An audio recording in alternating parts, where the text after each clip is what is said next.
Jangan lupa like, subscribe, dan komen ya. Jika ada pertanyaan, silahkan berikan di kolom komentar. Oke? Assalamualaikum warahmatullahi wabarakatuh. Bertemu lagi dengan saya Yusri Pratiwi di pelajaran PPKN.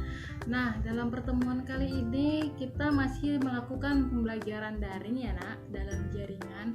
Karena situasi yang belum membaik, jadi kita masih melakukan pembelajaran dalam jaringan. Untuk itu, Ibu harap kamu tetap semangat dan jaga kesehatan, patuhi protokol kesehatan. Baik, dalam pertemuan kedua ini kita membahas mengenai tugas dan fungsi kementerian. Nah, ada beberapa tugas ya. Coba dibuka bukunya. Bab pertama itu mengenai tugas dan fungsi kementerian. Di pertemuan kedua ini kita akan membahas itu.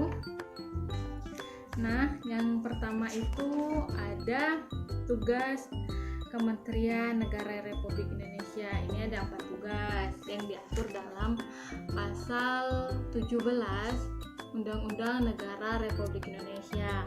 Nah, diantaranya itu bunyinya presiden dibantu oleh menteri-menteri. Nah, menteri-menteri diangkat dan diberhentikan oleh presiden. Yang ketiga, setiap menteri membidangi urusannya masing-masing. Yang keempat, pembentukan, pengubahan, dan pembubaran kementerian diatur dalam undang-undang.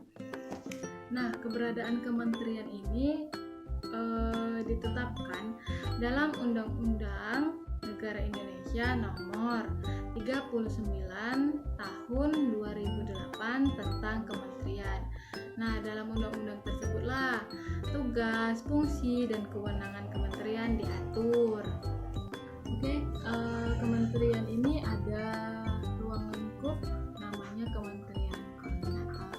Nah, ini melakukan sinkronisasi dan koordinasi dalam tugas urusan-urusan kementerian yang ada di dalam ruang lingkupnya.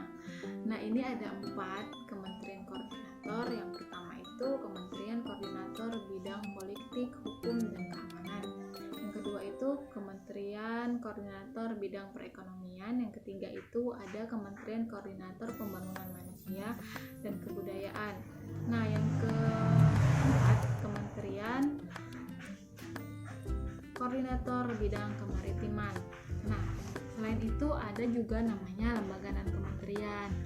Nah, lembaga non-kementerian ini dibentuk untuk membantu presiden dalam melaksanakan tugasnya.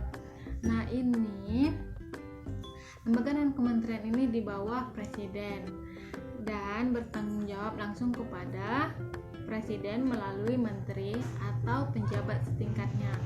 Nah, ini ada contoh ya nak, lembaga non-kementerian itu ada Badan Kepegawaian Negara, ada Badan Intelijen Negara. Nah, selanjutnya bisa kamu lihat buku di bab pertama itu ya nak, bisa kamu lihat, dibaca. Baik, untuk selanjutnya nak, ibu akan memberi tugas. Nah, dalam kesempatan kali ini hanya ini yang ibu sampaikan. Akan kita bahas mengenai tugas dan fungsi kementerian ini lebih dalam di pertemuan selanjutnya. Nah, tugasnya itu bisa kamu tulis, nanti kamu kumpul di Google Classroom. Nah, yang pertama itu jelaskan pentingnya keberadaan pemerintahan daerah dalam proses penyelenggaraan pemerintahan di Republik Indonesia. Saya ulangi lagi ya.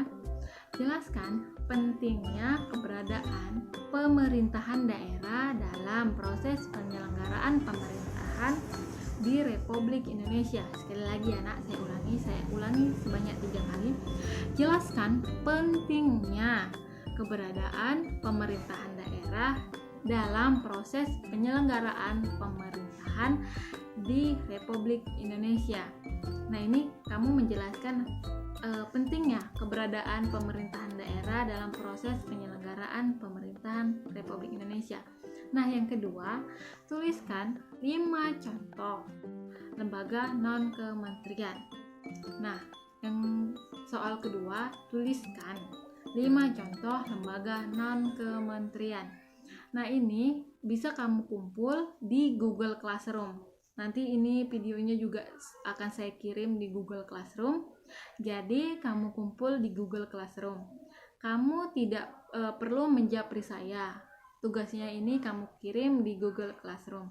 Oke nak, sampai di sini pertemuan kita.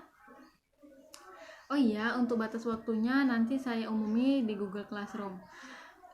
Seperti yang saya bilang, saya memberi tugas dengan waktu 1 kali 24 jam. Nah, itu batas pengiriman tugas saya.